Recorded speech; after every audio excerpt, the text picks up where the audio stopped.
bodhicitta. Generally speaking, when you meditate on bodhicitta, it's not like you're over here thinking about bodhicitta over there. You're trying to make your mind become bodhicitta. You're trying to, you're thinking about the suffering of sentient beings and taking upon yourself to free them from their suffering, like permanently, and achieving enlightenment to be able to do that. It's a huge thing to meditate on, really. Not just hugely important, but just there's so much about it, thinking about the different types of suffering that sentient beings experiencing, taking responsibility, why you would take responsibility.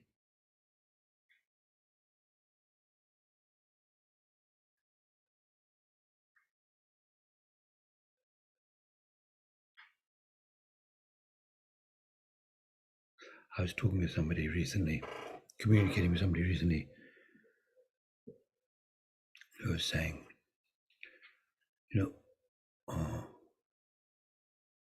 all, as a parent, as a mother, all you want for your children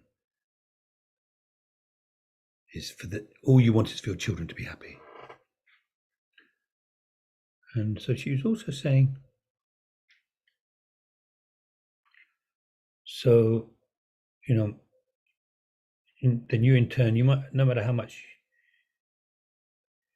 you love your own mother, however much you might dote on your own mother, you've got your own life to lead. So, though she might need your help, you've got your own life to lead. But how can that be right? That would be a bit like saying, if you, anybody, for example, anybody cares only about me, that's very nice, isn't it? That's a sort of altruistic thing, isn't it?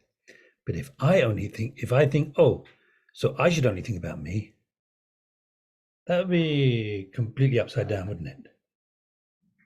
Actually, the lesson to learn from people caring for you is to care for others, isn't it? So I can remember Lama Lundrup Kopan. He is a very simple point. He just said, we like it when people love us, so therefore we should love others. In other words, when we like it when others care for us, cherish us, so that's what we should do for others. It just doesn't make sense at all that you could come to the conclusion that you have to think of yourself. All your mum wants is for your happiness, so that's all you should want is your happiness. I mean, it's crazy. It doesn't make sense at all. But of course, sometimes it can be difficult. But yeah. In the meditations that we didn't do so much last week, but in the previous evenings, before this set of evenings,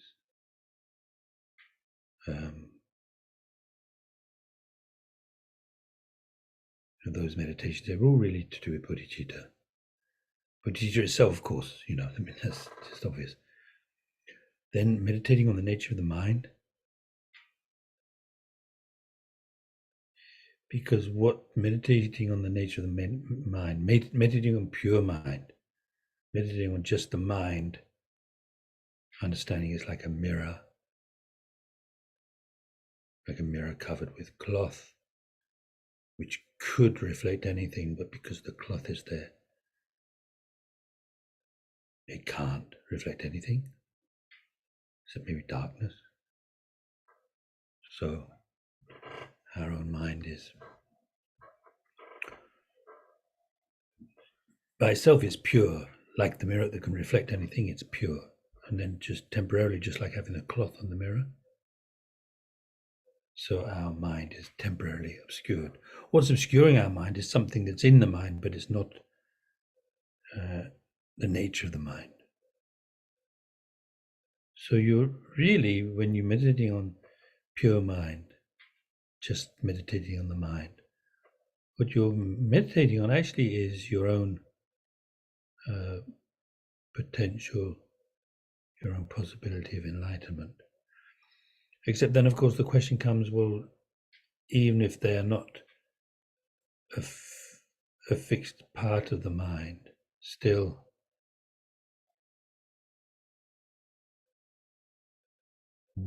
is there some way to change things?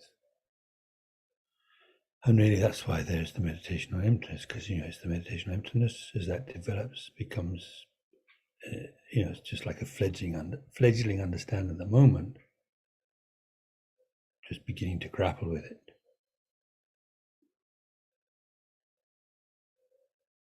But then that initial understanding, you might not even want to call it understanding, but anyway, those initial thoughts, you keep pursuing them, keep following, you keep learning, you keep studying, keep thinking about it, then gradually you understand, and then the understanding gets deeper and deeper, stronger, firmer, eventually becomes,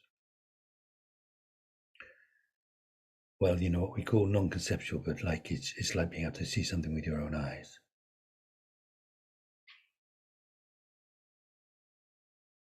Like the differences maybe between, whether you've been to San Francisco or not thinking about San Francisco.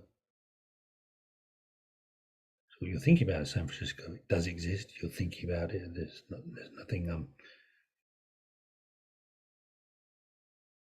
nothing wrong about that, nothing mistaken, but that's very different from actually being there and seeing it live, right? So just like that kind of direct experience. And then that's really very powerful for actually cutting through the veils, the covering on the mind. Gradually, in layers, in stages.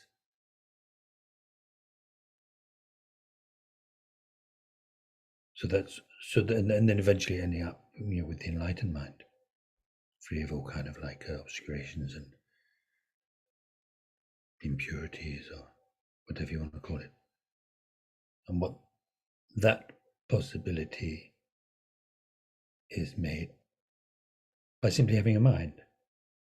You've either got an enlightened mind or one that's not enlightened. The one that's not enlightened can be changed through the meditation on emptiness, but it needs the support of bodhicitta as well, compassion. Otherwise, it doesn't have that kind of strength. So anyway, the main thing is the compassion. So thinking about suffering in this world, suffering that you hear about, the suffering that we might only hear about years from now.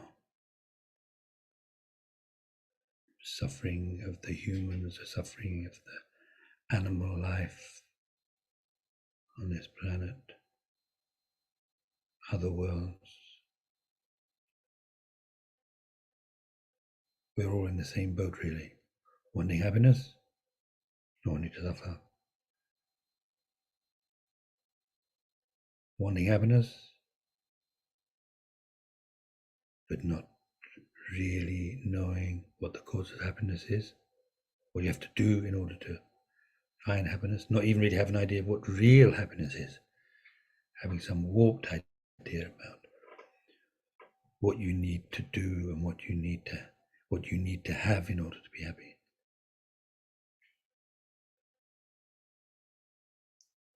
And like it says in the Bodhisattva,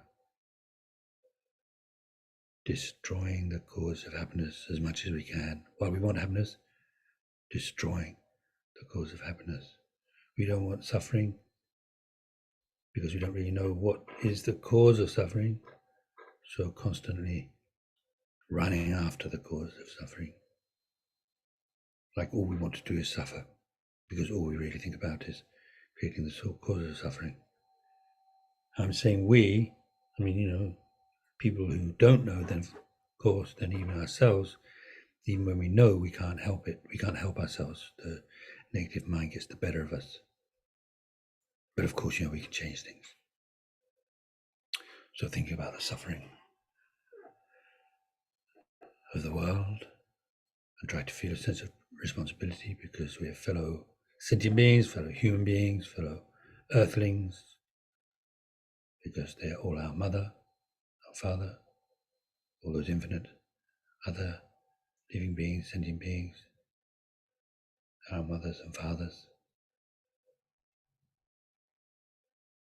So we are involved with them. Try to feel really have to do something. Couldn't possibly not. What else is there more important than this?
Oh well,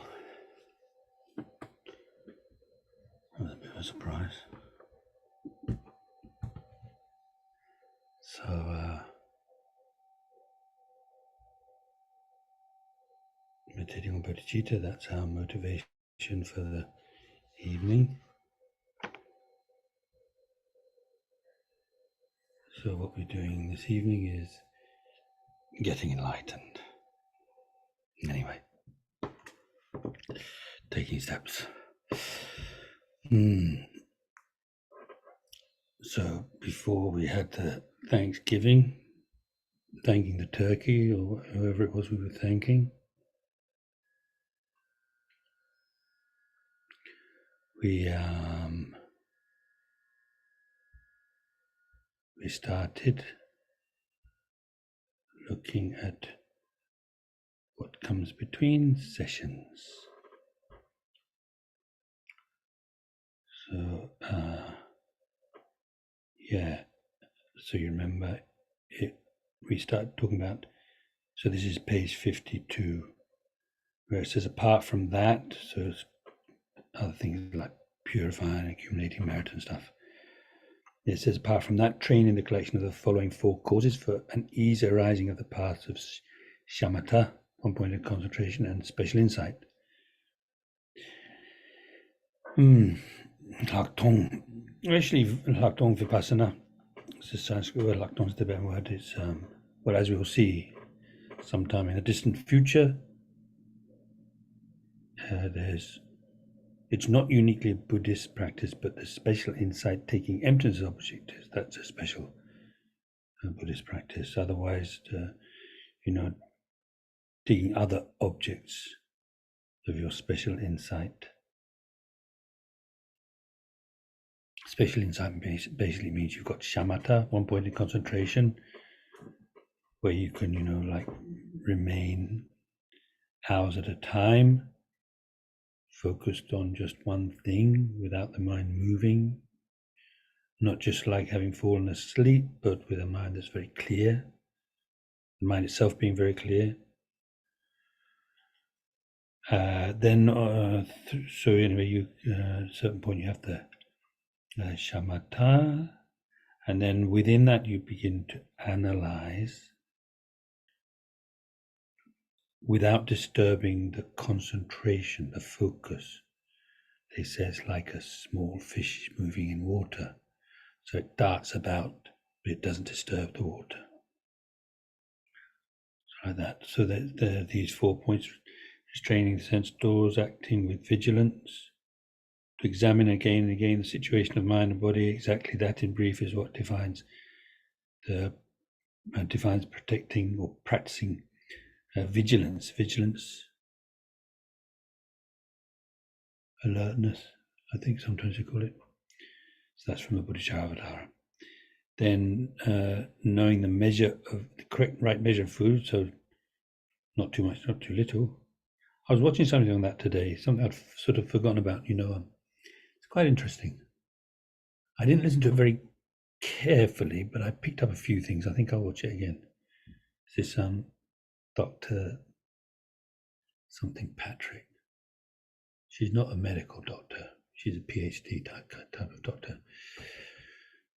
Anyway, so this she had this specialist on who does a lot of research. And so one of the things he's gone into a lot is, I can't remember the proper name for it, but it's like where you only eat within 8 hours. You heard of that? So for example, it could be from 6 till 2. So from 2 onwards you wouldn't eat, or it could be from 8 till 4, or it could be 10 till 6. I think maybe, if that's too difficult, then some people might do 10 hours. I mean, anything is better than eating, like from the time you wake up to the time you go to bed at night, isn't it? You can imagine. So anyway, they had one group.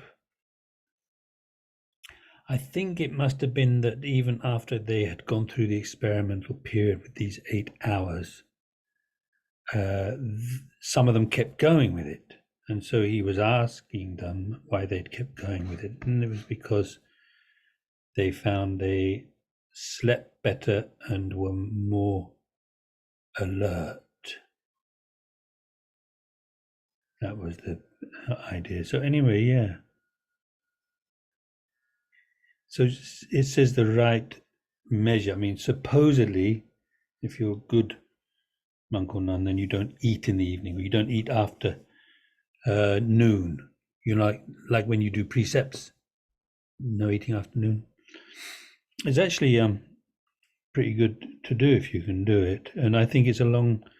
That also gives you an idea. You know, eating between 6 and 2, and unless for health reasons you can't, it does help you to have a mind which, you know, I mean, actually, you probably would lose weight. I don't know, but I mean, actually, I have definitely seen people who don't eat in the evening, so just 2 meals a day, and they are quite well built, if you know what I mean. So there's no guarantee that you're going to get thin, but it's I can well imagine. You know, I think it's true. You know, that was their experience anyway. They wanted to keep to that diet because they just felt better, they slept better, and they found their minds clearer. Anyway, so Jiramshi here, Lama Tsongkhapa here only mentions about, you know, not eating too much and not eating too little.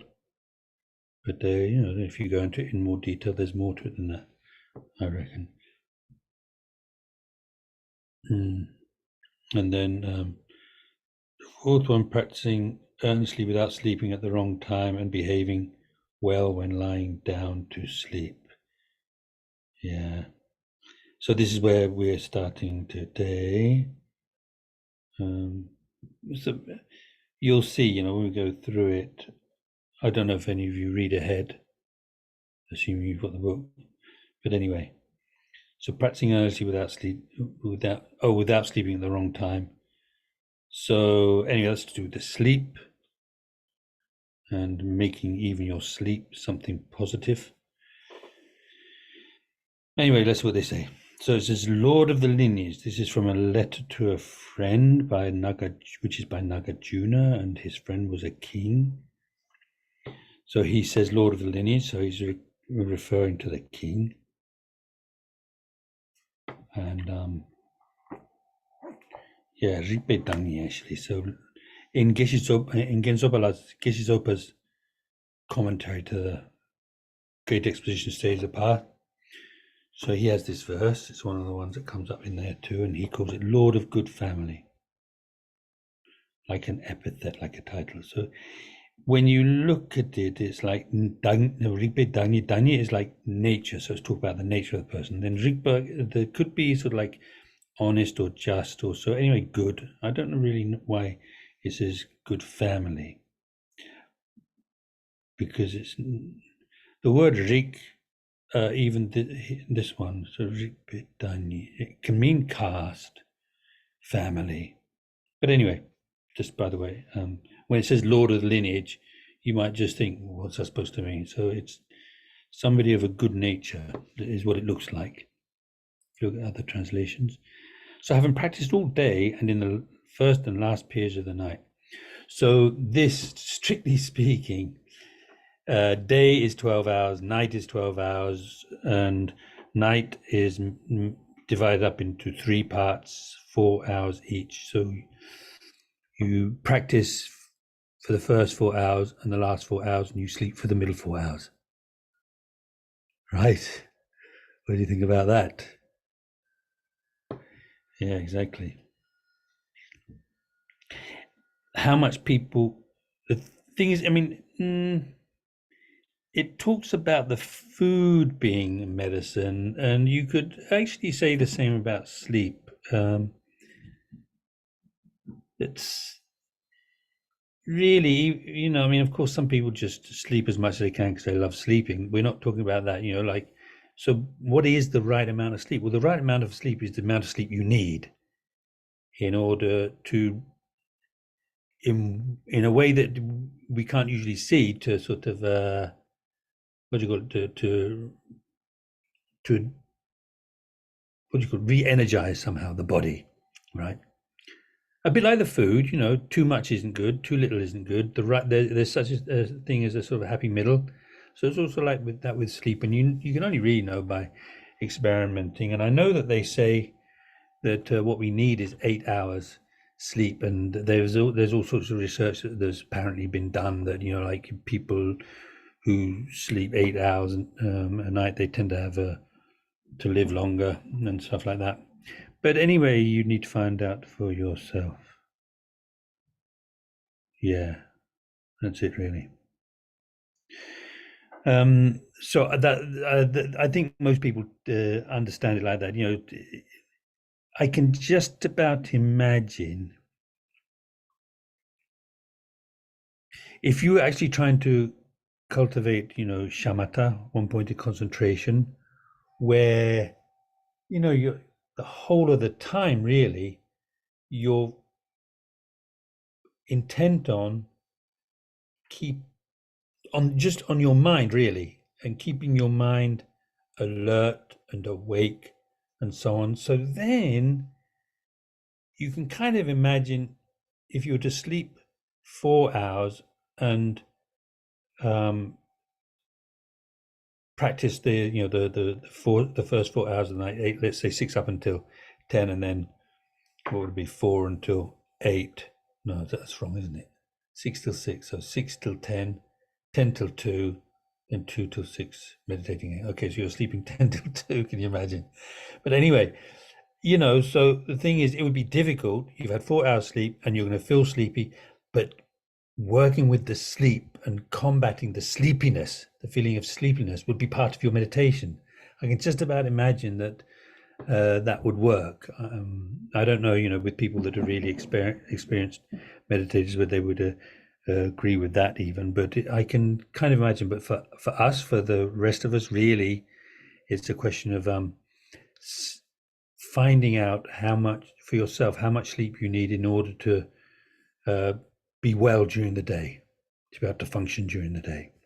Because I know for sure, from my own experience, if even if I've got nothing to do all day but to like to do my practices, to meditate, to study and so on like that, if I haven't had enough sleep, I'll just fall asleep during the day. It's simple as that.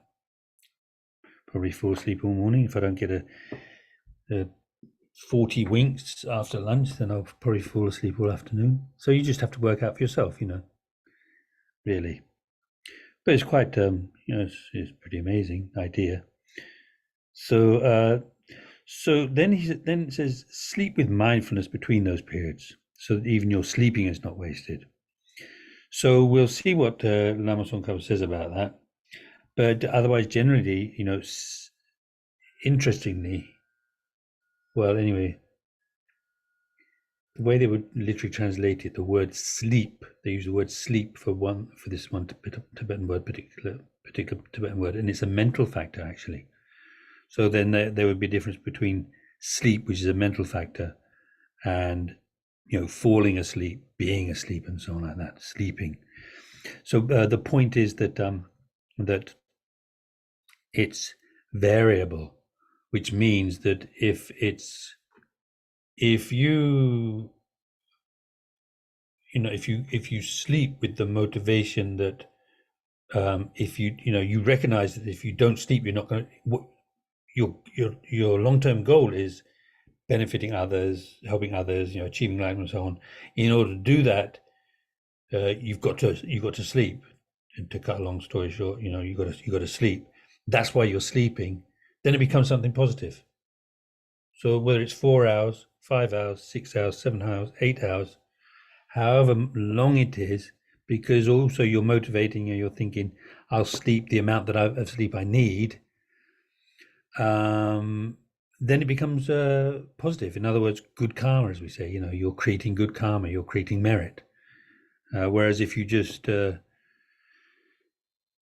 I almost think that the motivation for sleep has to happen, depending upon the person, but it's almost like it has to happen before you've laid down, because for me, much of the time, things seem to be changing as I'm getting older, but, generally speaking, I could kind of like lay down, and before I've thought about motivation, I'm asleep already. So then it's just, there's not so much, not so useful. It's amazing, actually. Yeah, but anyway, so if you do find that, then it's like, so you're sitting there last thing at night and you're thinking about going to bed, then you think of the motivation there, and then just keep going with that without having to trying to do a short little motivation for sleep. When you've laid down. Anyway, that's good.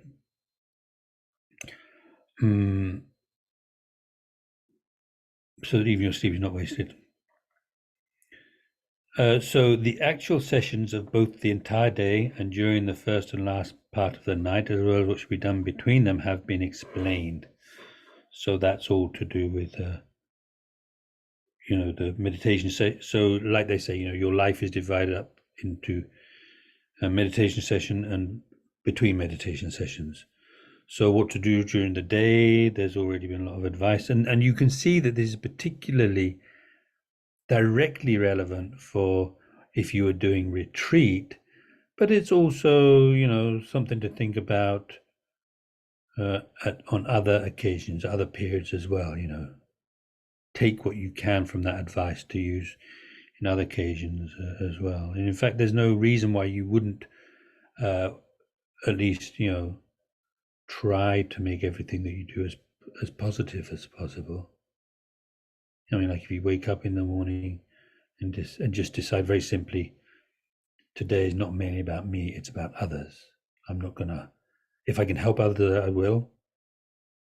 And at least I'm not gonna hurt them. Even to the point, I'm not gonna, at least I'm gonna have positive thoughts and not negative thoughts, ill will and so on. Even waking up with that kind of motivation, that's pretty amazing.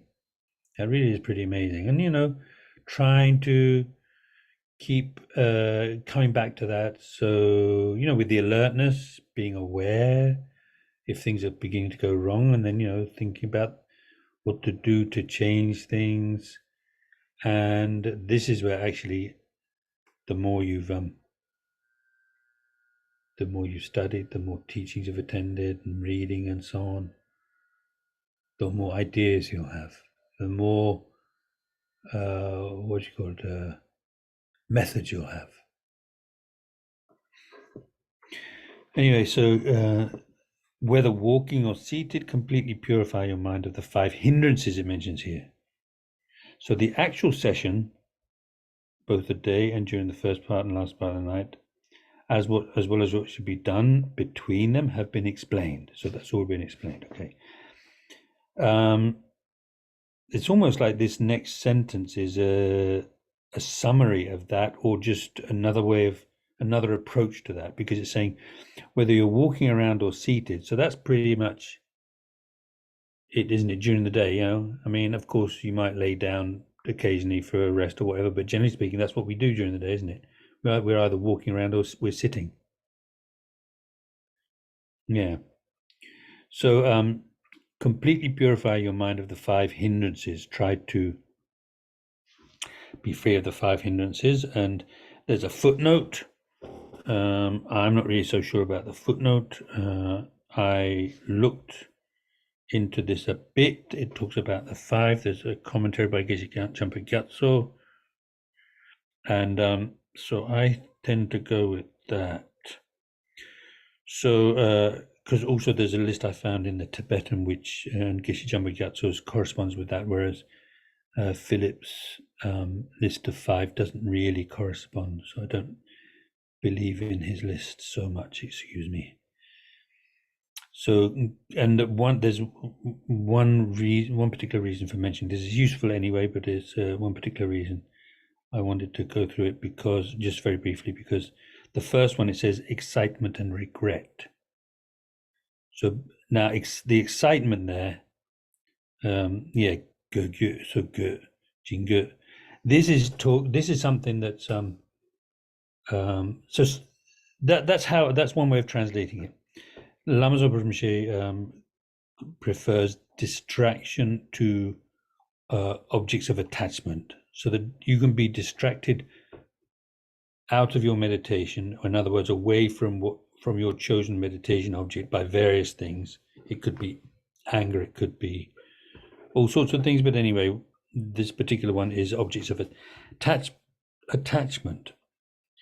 And sometimes it's called excitement, sometimes mental excitation, but it's a bit of an exaggerated term really to call it excitement. I mean, like excitement, yeah, jumping up and down kind of thing. I mean, it's not really about that. It's I mean, simply your mind being distracted away from your chosen meditation object to some object of attachment, whether it's, I mean, yeah, there's all sorts of things it could be, right? Whether it's food or friends or food, whatever, Anyway, but yeah, I mean, just you wouldn't call that excited. You wouldn't say, "I'm excited," would you? You're just distracted. That's all. So any of the word "good." So anyway, so that's what it means. Anyway, when it says excitement, that's what it means. It's talking about that distraction away to some object of attachment. Then regret. So the thing is about regret. So it's saying you should be free of regret. I mean, you might be able to understand that immediately, but otherwise, when we talk about purification, regret is one of the four opponent powers, isn't it? So what does it mean to say you should be free of regret? Well, you can almost guess, can't you? I mean, regret in the four purifications is you've done something wrong and you realize you've done something wrong, and they give the analogy of the person who's just eaten poisonous food and realizes they've eaten poisonous food. Maybe one of their friends has also eaten the same food and is writhing around on the floor in agony, and another one has died, maybe, and you ate the same food and you're thinking, oh my goodness, that was a mistake. That was a big mistake. So that's regret. Okay, that's regret. So regret in the four opponent powers is for something which is going to bring you suffering. So really what it's saying is to be free of regret means to not do things that you're going to regret.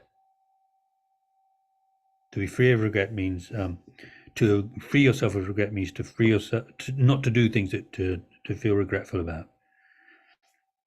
There's also, another one that it could mean, but not so likely, I think, so regret for doing something good. You could do, right? You could help somebody, and then, I mean, like for example, easiest one, you give, you give some money away, and then you think afterwards, oh, I shouldn't have done that. That would have been quite useful now. Maybe a couple of weeks later, when you're penniless yourself, you think, if only I hadn't given that money away, then I'd have some money to spend now.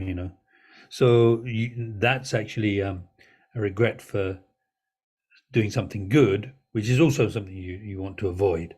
But that's not what this is talking about. I don't think this one is talking about be free of regret means, make sure you don't do things that you will regret, that you should regret, that you need to regret. Then the second of the, was it five? Yeah, second of the five. Yeah, is ill will, malice, ill will. So that's straightforward, wishing bad things to happen to other people.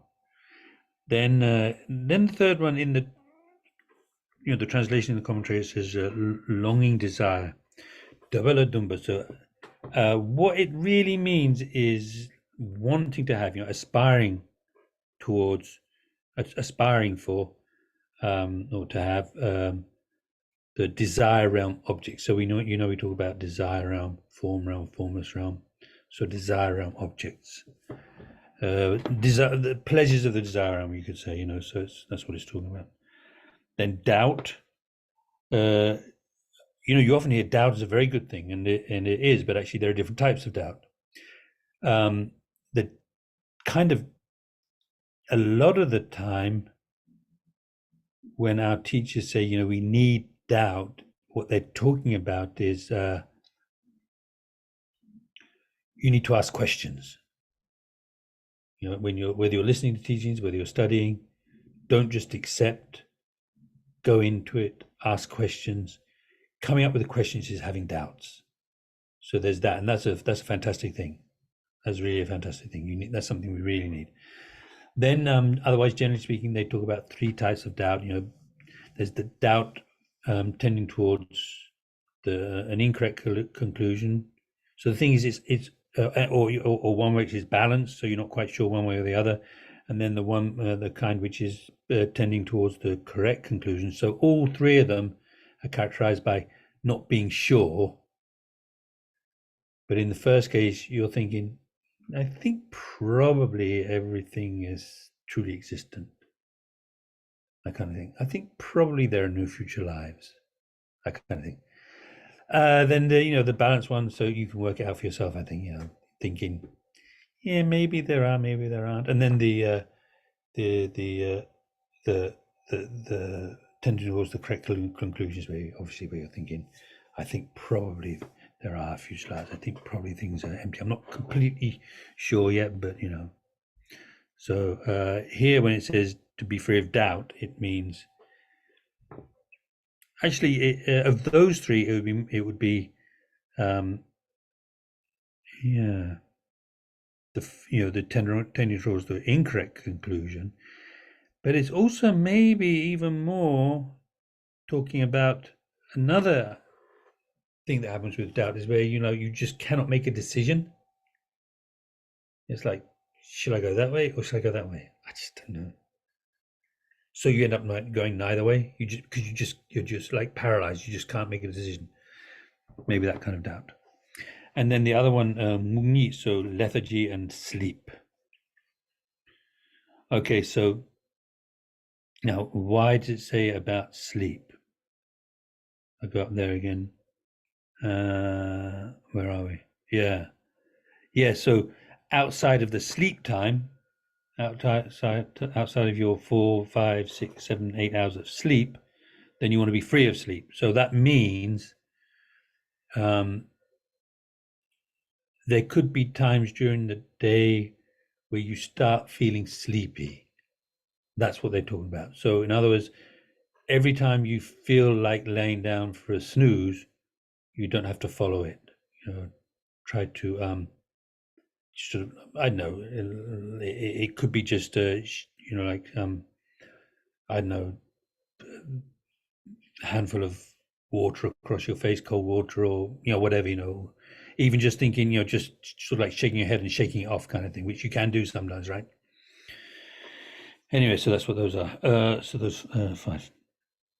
Then 5 says, so the act of sleep. So here we're in the middle of that page 53. The act of sleep, so sleeping, takes place between sessions and therefore should also not be wasted with no benefit, because of course the general idea is to use everything in a positive way as possible, even all the time between meditations, not just meditation, but the rest of the time also. So you want the sleep also to be useful. The physical act consists in, I don't get this. He's not the only one. There are other translators who use this phrase a lot. Consists in. I don't know why.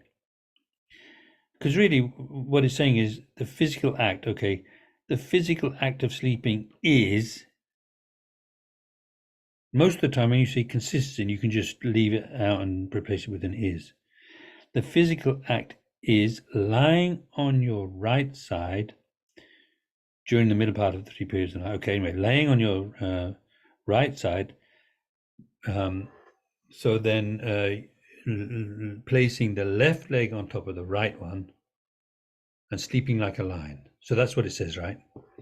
So actually, it's not as uncomfortable as it might.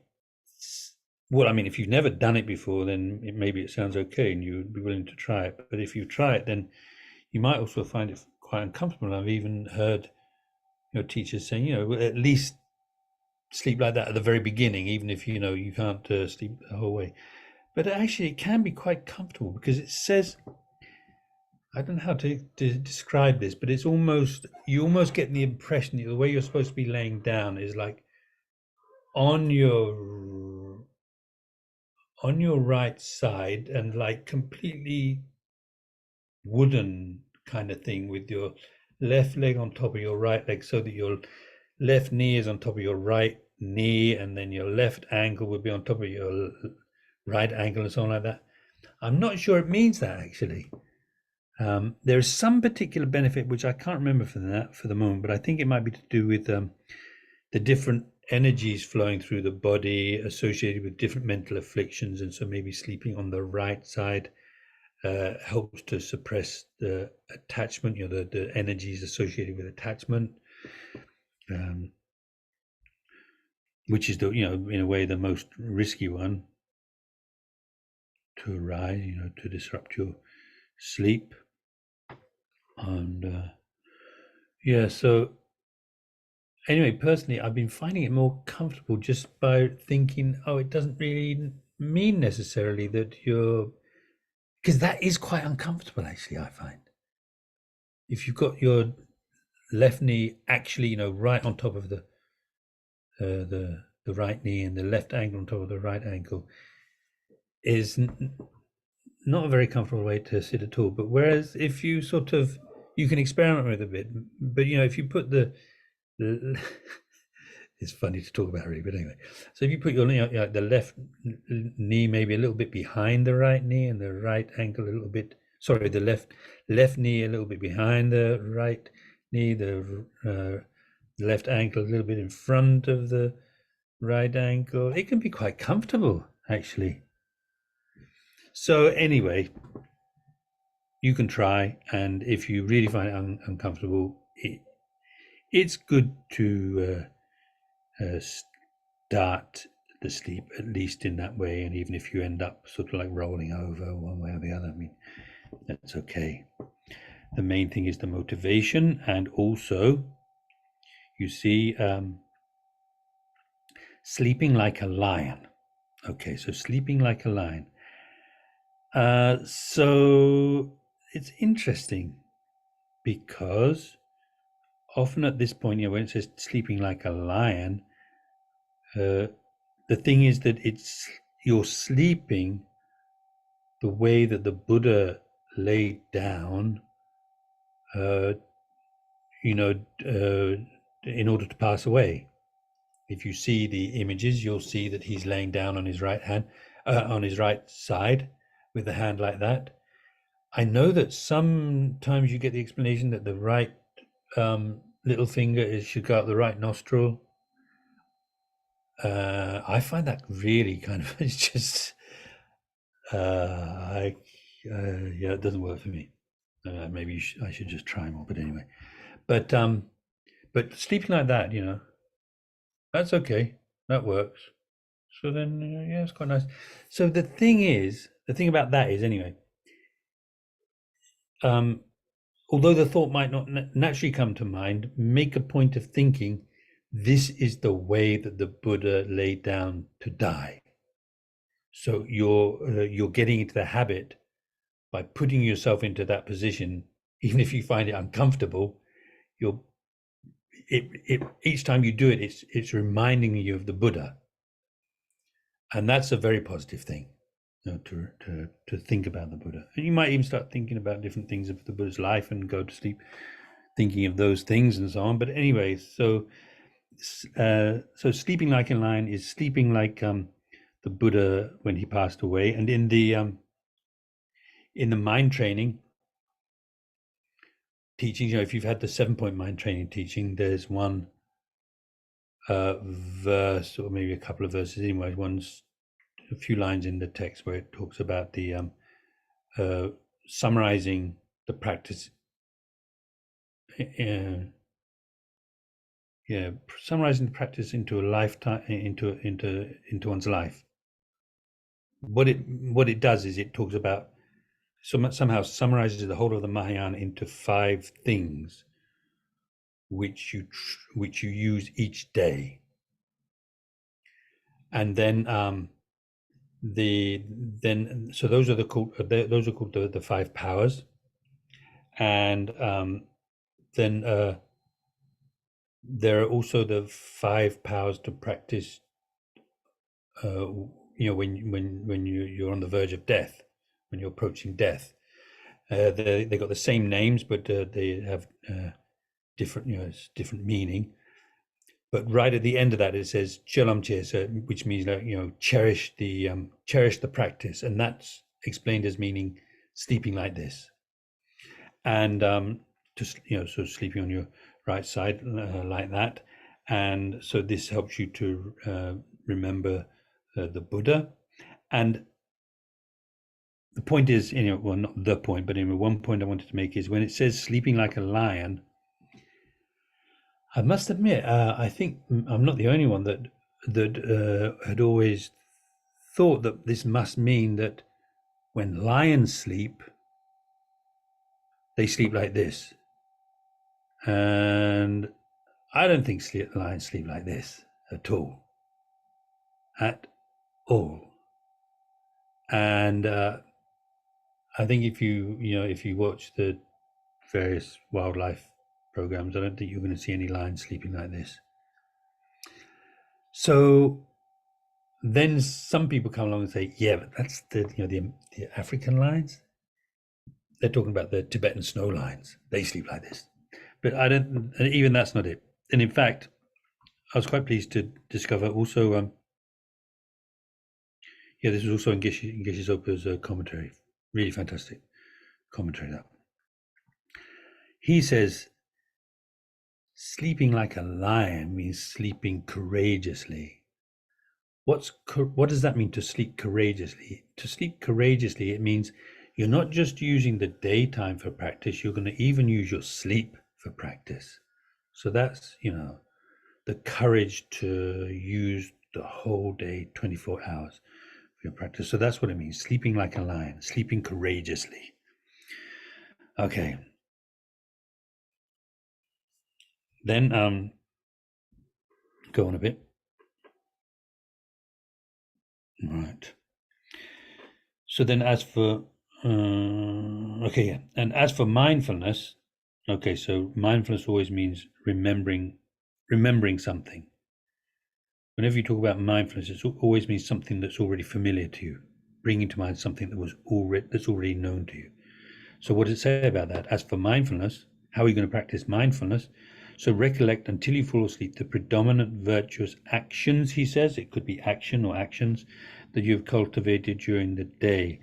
I think what this would mean is so if your main practice today was meditating on renunciation, then think about it as you're going to sleep. Or if it was, emptiness, think about emptiness. But,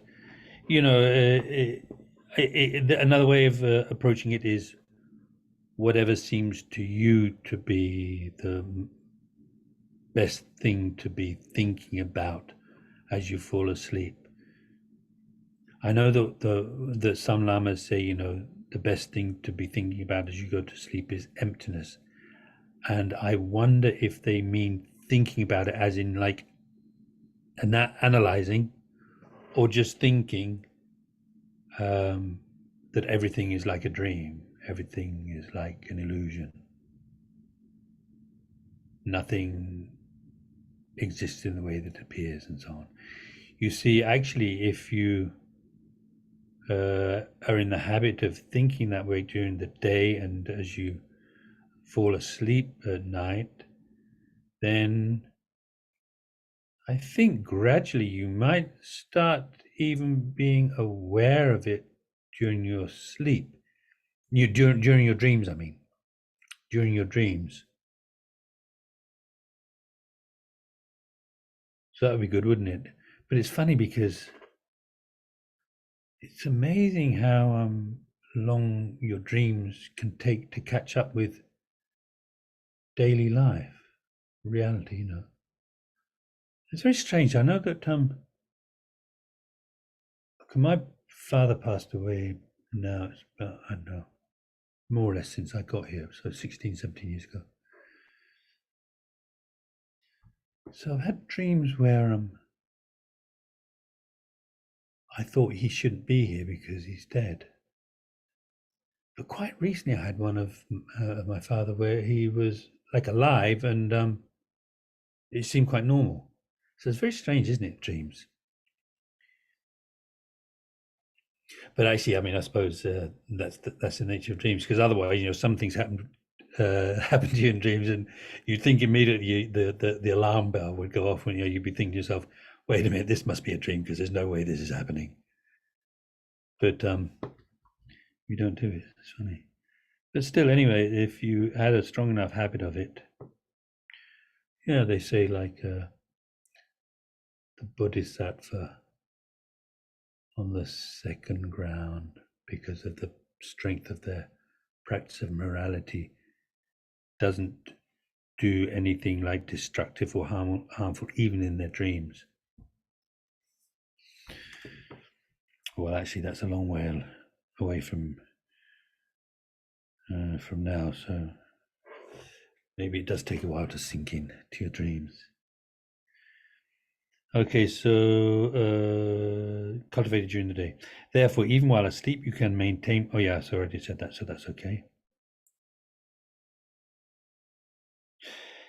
As for vigilance, so remember vigilance, alertness, the one that's like the mental spy, the sort of inner policeman that's checking to see how things are going. As for vigilance, if any mental affliction arises while you are cultivating mindfulness, become aware of it and eliminate it rather than accepting it. In other words, rather than just leaving it be, do something about it. Then again, another one. This one is like the consists of, the notion of. This gets just inserted here and there for no particular reason. So actually, so where it says the notion of getting up consists in, see, took both in one sentence, projecting the thought, I will get up at this and that time. So more literally, it's talking about the perception or discernment. But really, if you think about it, what it's talking about is the just making up your mind.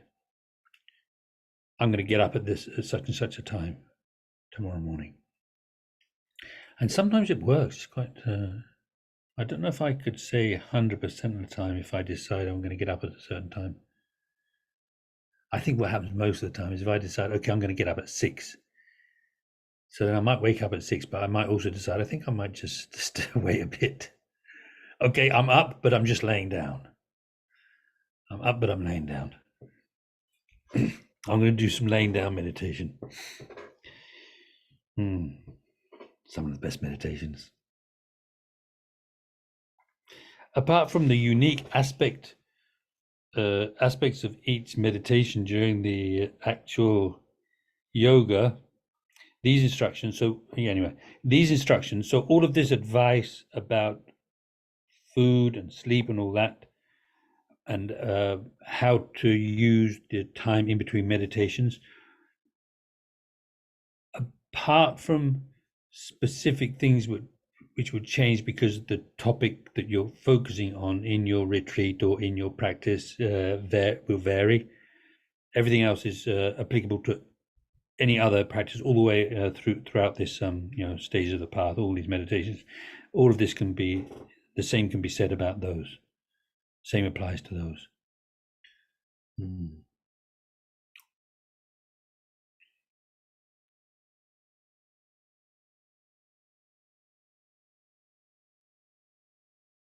Yeah, okay. I was going to say something, I've forgotten. So now it goes on to this. So this is quite a long section. It's really all about meditation and the different types of meditation. I think there's much longer in J.R.M.'s, the same authors, Lamrim Chenmo, The Great Exposition of Stages of Path.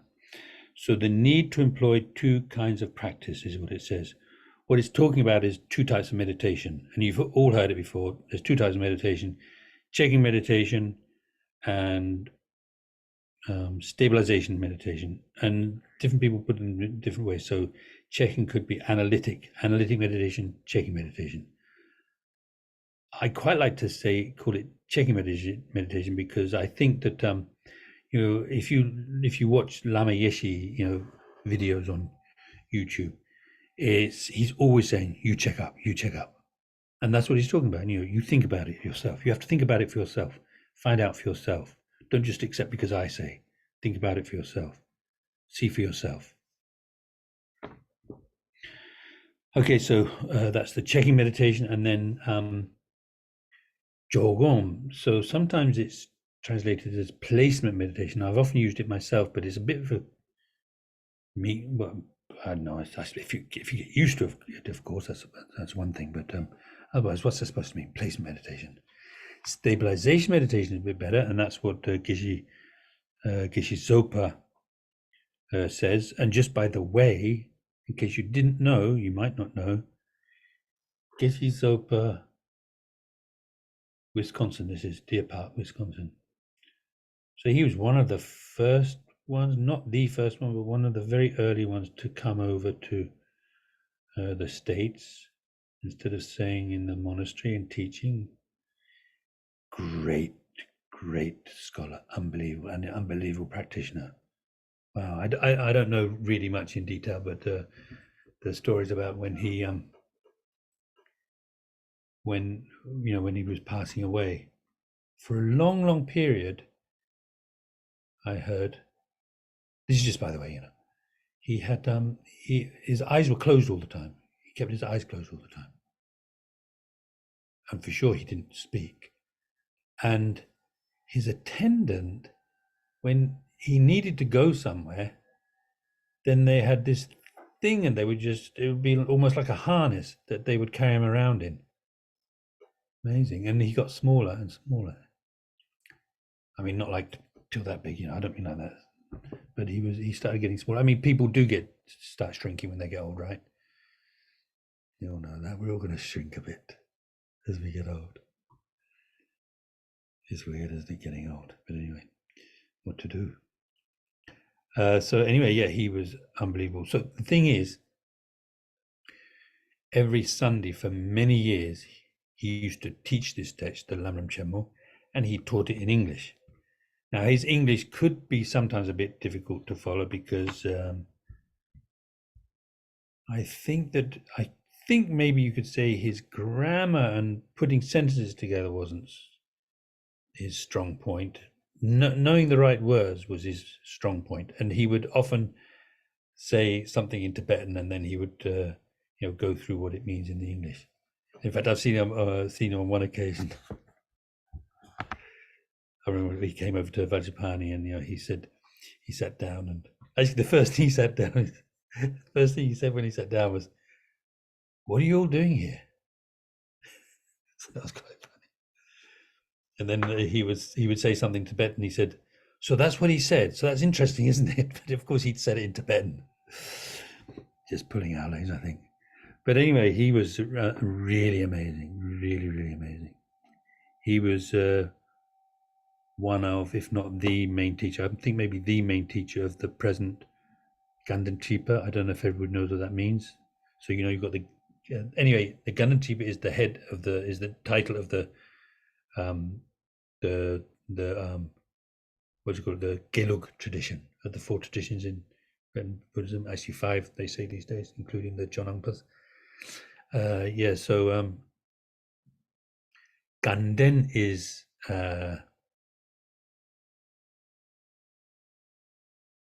well, anyway, Chipa means the throne holder. So it's like the successor to Lama Tsongkhapa. Basically, it means he's the successor to Lama Tsongkhapa. Anyway, so he was incredible. The Ginso Pala, really amazing. One of also Lama Zopa, Lama Yeshe's main teachers. So why am I telling you that? Anyway, so because he uses the word stabilization meditation. I mean, what it comes down to is it's the one-pointed type of meditation where you're not analyzing, you're just keeping your mind on a particular object, or through the analysis, you feel some change, you get some kind of change taking place in your mind, keeping your mind in that space in a way, in that experience, and then trying to keep it going as much as you can. And then when it begins to fade, you go back to the meditation basically the checking meditation, the kind of meditation that brought up that experience, that gave you that experience. So you get the experience of coming back again. You stay with that a while. So that's the stabilization meditation. Then when it begins to fade, you analyze again, you check. So alternating. So this is talking about the two kinds of practice. Why we need two kinds of practice. In other words, why we need two types of meditation. And this is something we would almost just assume. I mean, even just the way I've said it, it sort of like makes sense, doesn't it? And it's one of the things you learn quite early on when you start learning about Buddhism with the Tibetan Buddhists, for sure, with the Gelugpas. But at the time of Lama Tsongkhapa, there was quite a strong movement that, or like strong belief that the checking meditation was for the scholars. But if you go, or the analysis, I should say really, analysis, they didn't even accept the idea that there was such a thing as analytic meditation, checking meditation. The checking, the analysis is for scholars. If you're going to meditate, then there should be no analysis. You just meditate one-pointedly. So, there's a little bit about that here, but mainly, there's a lot about it in the Lamrim Chenmo. So, first of all, he quotes from the ornament of the Mahayana Sutras. So he doesn't want to just immediately state his own opinion. He wants to show that, his idea that there are actually two types of meditation really comes up in the early, with the early Indian masters. So it says the ornament for the Mahayana Sutras. So that's the Mahayana Sutra Alankara. Mahayana Sutra Alankara. Anyway, that's the full Sanskrit name. So that's by Maitreya. Okay, so same author as the author of the Uttara Tantra, which Yumika Rinpoche teaches once a month at Sejingling. Here, first of all, proper mental attention arises in reliance upon study, and from proper mental attention. Oh, no, sorry. Not and from proper mental attention. Arises in reliance upon study, and from proper mental attention, again, arises the wisdom with the ultimate reality as its object. So if what you're meditating on is ultimate reality, so emptiness, then what this is saying is, first of all, you would need the study. Depending upon the study, you would get the proper mental attention. Through the proper mental attention, you'd get the wisdom, all taking, the ultimate reality, emptiness as its object. So whatever that means anyway, so that's what it's saying. And it's very nice actually, because so he says straight away here, arises in reliance upon study. So the Tibetan word here is tu, which means hearing, to hear. And so you might have heard that there are three activities: hearing, reflecting, and meditating. Right? They talk about the wisdom of hearing. Sometimes they'll call it wisdom of listening. So wisdom of hearing, wisdom of contemplation. It might be called the wisdom of reflection, and then the wisdom of meditation. So those three. And it is tempting to not translate it literally, because when you know that actually it's very clear from all of the the explanations that even if it's called hearing, actually it refers to a lot more than that. And in fact, what it comes down to is study in general, which you would expect to include listening to teachings, live teachings, or at least on, like YouTube and things like that, which I don't know, I don't really see any difference. Still an oral, experience. And then, reading the books. So he says straight away, study. although the Tibetan word is hearing, and I don't blame him for saying study, but again, I came across this in Geshe Zoplo, which I thought was very nice. I was very happy because it sort of like confirms what somehow you already knew, but here's this great master saying it. He says, the more that you study, the greater will be the wisdom arising from hearing. So the wisdom of hearing comes from, it depends on hearing, right? The wisdom of hearing depends upon hearing. And he's saying the wisdom of hearing will be much greater the more you've studied. The more you study, the greater will be your. So he's linking them very closely, isn't he? It's very, very obvious. The wisdom of hearing doesn't just come from hearing, like just the passive act of just hearing something. It comes from study. So that's good to know, I think. Yeah, the wisdom with the ultimate reality as its object. Anyway, that's okay, leave it like that. That is to say, from proper mental attention, gained through the arising of wisdom reflecting on the meaning of what has been studied, a direct realization of ultimate reality that comes from meditation arises. So anyway, he doesn't really say what the correct mental attention is here, but he does. Maybe you can sort of like tease it out, but he's just making the point. The main point he's making is that, in order to have the meditation, you've got to have gone through the reflection, the contemplation, and the contemplation is on those things you've understood through through your studies. So they're intimately connected.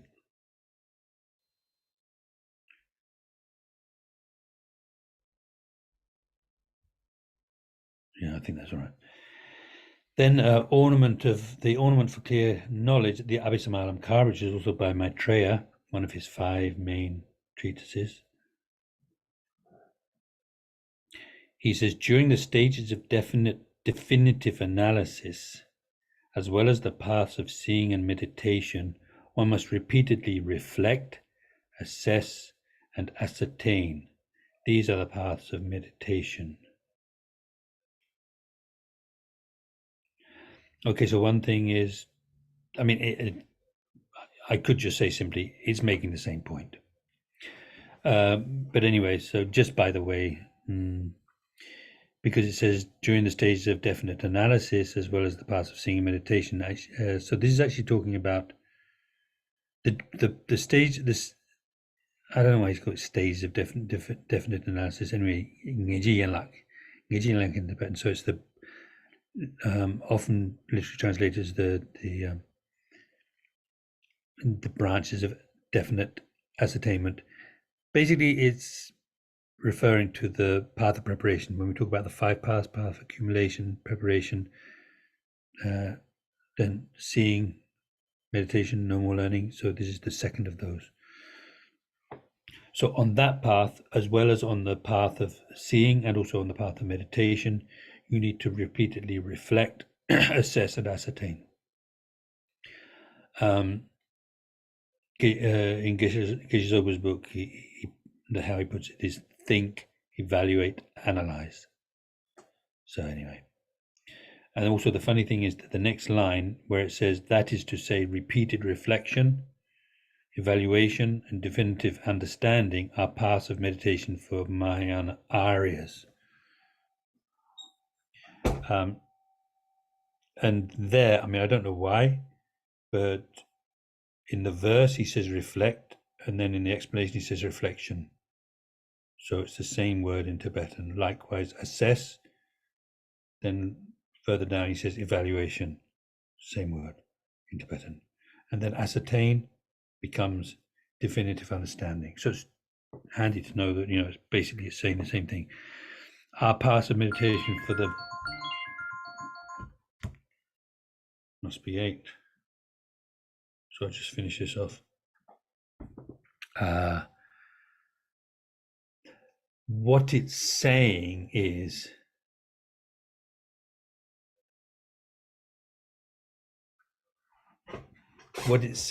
that even on the path of meditation.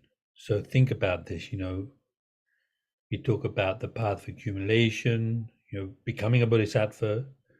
You've gone through the path of accumulation, the first path. You've gone through the second path, the path of preparation. You've gone through the path of seeing. So that means you're already an Arya being because you have this non-conceptual realization of emptiness. You've reached the path of meditation, which is going to be followed by enlightenment. That ends up with enlightenment. Even on that, at that level, even on that path, you need this repeated, as it says in the root verse, reflecting. You need to reflect, assess, ascertain. You need to analyze. You need to evaluate. So even on the path of meditation, it's not that you just focus one point on a particular object. No more study anymore. No more learning anymore. No more contemplating. Just one-pointed meditation. Even on the path, on the the Mahayana Aryas, the path of meditation, you still have that. So let's stop there then. We're not going to get to the end of where I thought we would. Well, maybe we would. Yeah, let's leave it like that.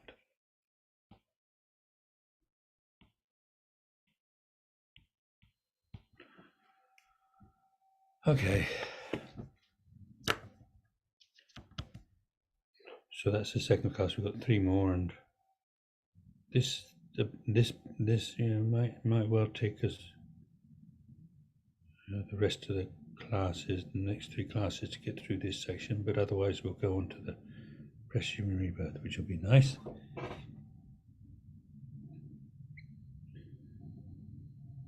If we live long enough, you can never tell, can you?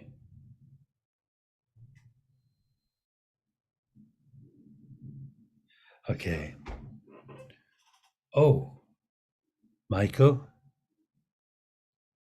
I think you're going to have to remind me, because we didn't do the 3 principal paths. We didn't even do the refuge, did we? No. No. I was waiting for you to ask. That's fine. Do it next time. All right. Yeah. You set our motivation with the meditation. It's wonderful. Yeah, it's true that you can do it that way. But I didn't mean to do that. But it's okay.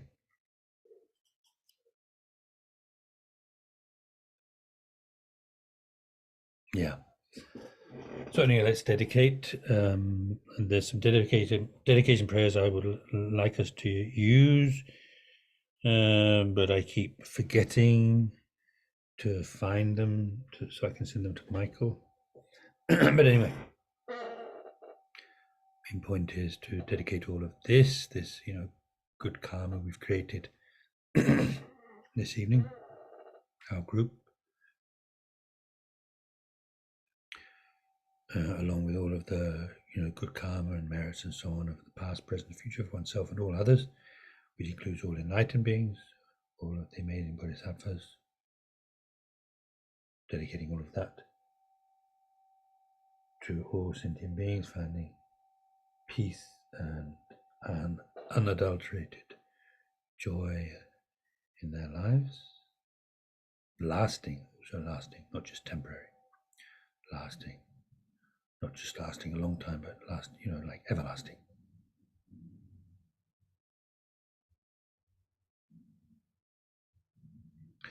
And therefore may our holy gurus like His Holiness Dalai Lama, Kyozdo Rinpoche, and so forth have long lives, and may all of their wishes be realized, their prayers come true.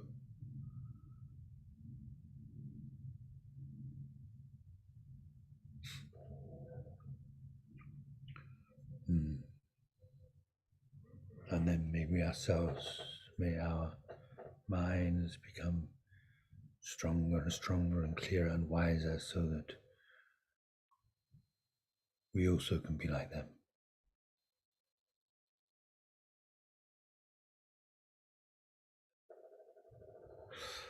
Okay, thank you. See you next week. Bye. Thanks, Venerable.